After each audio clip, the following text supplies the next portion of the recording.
Cette semaine dans Afrique, nous irons au Nigeria, à Bama, ville devenue fantôme après les destructions causées par Boko Haram.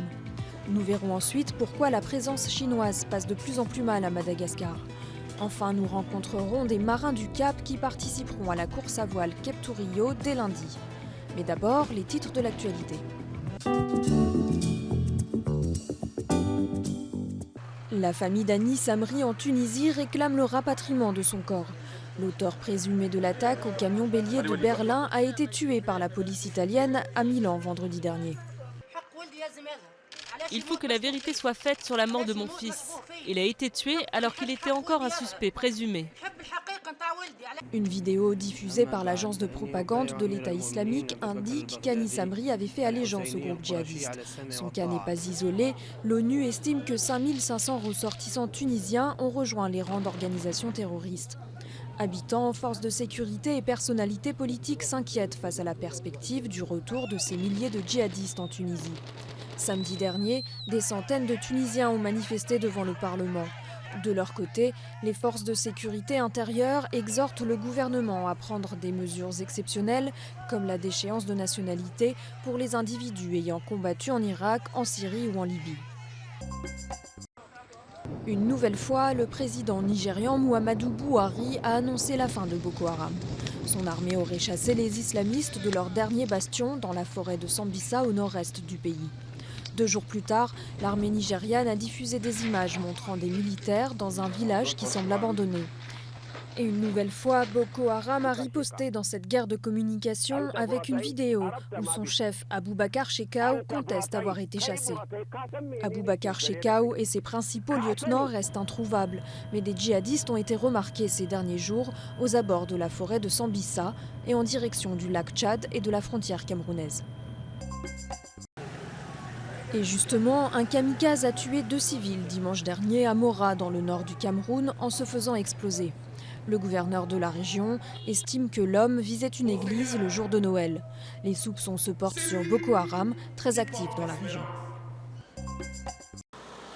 2 hommes armés d'une grenade et de 2 pistolets factices ont détourné un avion de ligne libyen vers Malte vendredi dernier pour des raisons encore inconnues. Au terme de négociations, les pirates de l'air ont libéré sains et saufs les 115 passagers et membres d'équipage avant de se rendre. Présentés devant un tribunal maltais, Moussa Saha et Ali Ahmed Saleh ont plaidé non coupables. Ils encourent la prison à perpétuité. L'un est le plus rapide, l'autre le plus grand des animaux terrestres. Tous 2 sont menacés d'extinction. Le braconnage, les activités humaines et la réduction de l'habitat sont responsables de la disparition du guépard et de la girafe. En 30 ans, le nombre de girafes a diminué de 40%. Elles seraient aujourd'hui moins de 98 000. Dans certains pays comme le Sénégal, le Burkina Faso ou la Mauritanie, l'espèce a complètement disparu. Au Zimbabwe, le nombre de guépards est passé de 1200 à 170 spécimens en 16 ans. Des scientifiques recommandent l'inscription du guépard dans la catégorie espèces en danger sur la liste rouge de l'Union internationale pour la conservation de la nature.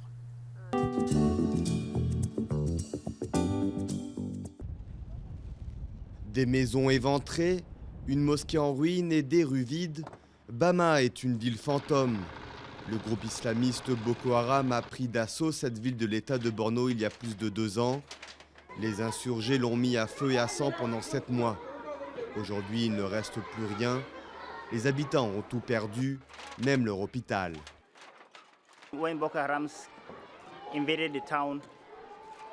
Boko Haram a envahi la ville et ils ont mis le feu partout. Ici, c'était la maternité de l'hôpital. Maintenant, c'est désert. Depuis, Boko Haram est parti, mais les combats avec l'armée continuent à une trentaine de kilomètres dans la forêt de Sambisa. Pour les autorités, la guerre est presque finie et les déplacés pourront rentrer chez eux d'ici 6 mois. Les Boko Haram ont été battus. Ils ont été chassés de toutes nos communautés. Ils n'ont plus la capacité de s'accrocher à un territoire au Nigeria. Mais la crainte de nouvelles violences de Boko Haram hante toujours les esprits. Chaque jour, de nouveaux déplacés arrivent dans ces camps gardés par l'armée. Ils sont des centaines de milliers à vivre ainsi, dépendant de l'aide humanitaire. J'étais là quand ils ont tué mon mari, mon frère et mes proches. Certains ont même été brûlés vifs dans un bâtiment. Si je rentre chez moi, Boko Haram va me tuer. Il n'y a rien à manger. Des millions de foyers, des centaines d'écoles et d'hôpitaux ont été rayés de la carte. Selon la Banque mondiale, il faudrait près de 6 milliards de dollars pour reconstruire le nord-est du Nigeria.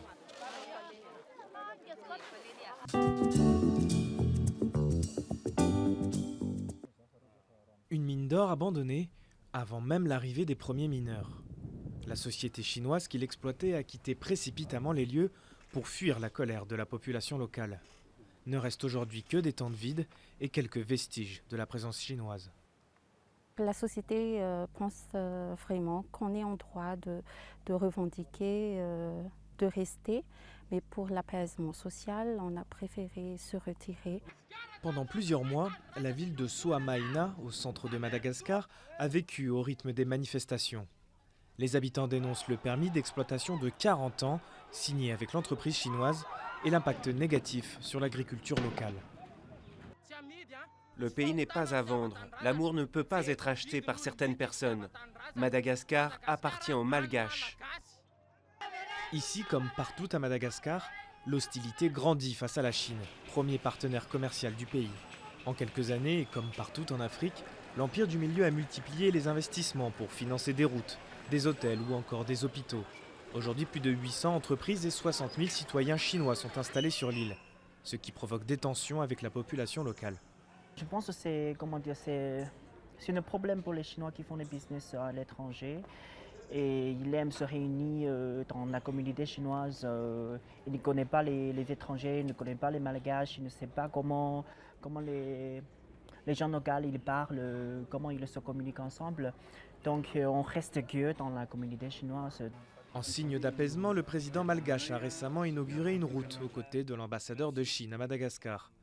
Pas sûr que cela suffise à calmer les ardeurs des habitants de Soamaina qui s'opposent toujours à la réouverture de la mine d'or.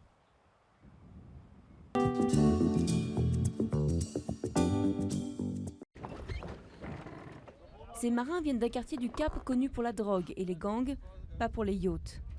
Mais ces Sud-Africains ont choisi l'appel du large. Ils vont participer à la plus longue course à voile d'un continent à un autre dans l'hémisphère sud. La Cape to Rio part du Cap le jour de l'an, avec Rio de Janeiro en ligne de mire. En tant que capitaine de Griffon, je suis très fier de mes gars, de ce que nous avons accompli jusqu'à présent, et je pense que nous avons de bonnes chances de gagner la Cape to Rio. Nous formons une bonne équipe, nous avons de l'expérience et nous pouvons y arriver. Théo participe à la course pour la deuxième fois. Il a appris à naviguer grâce à la fondation de Heart Bay pour la jeunesse et la voile, et il transmet aujourd'hui son savoir à la jeune génération. Une bouffée d'air frais pour échapper à la violence des bidonvilles. Théo, il nous apprend à faire de la voile, et j'aime bien ça, parce que comme ça je ne suis pas dans les rues, avec tout ce qui s'y passe, le braconnage, les drogues, les gens tués ou poignardés. Théo a déjà reçu plusieurs trophées. Son jeune frère Lorenzo va traverser l'Atlantique pour la première fois. Il espère ajouter un prix à la collection. J'ai déjà fait une longue course à Mossel Bay, et j'ai vraiment hâte de participer à la Cape to Rio. Les 7 jeunes de la fondation à bord du Griffon, un monocoque de 43 pieds, vont se mesurer à des équipages américains, australiens et européens. Ils devraient arriver au Brésil d'ici fin janvier, après une traversée de 5600 km.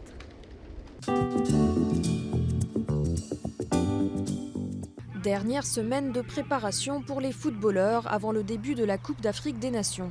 Le Zimbabwe est l'une des plus petites équipes de la compétition, mais l'entraîneur de l'équipe nationale assure que ses joueurs ne feront pas simplement de la figuration au Gabon. Le Zimbabwe s'est retrouvé dans le groupe de la mort avec l'Algérie, le Sénégal et la Tunisie.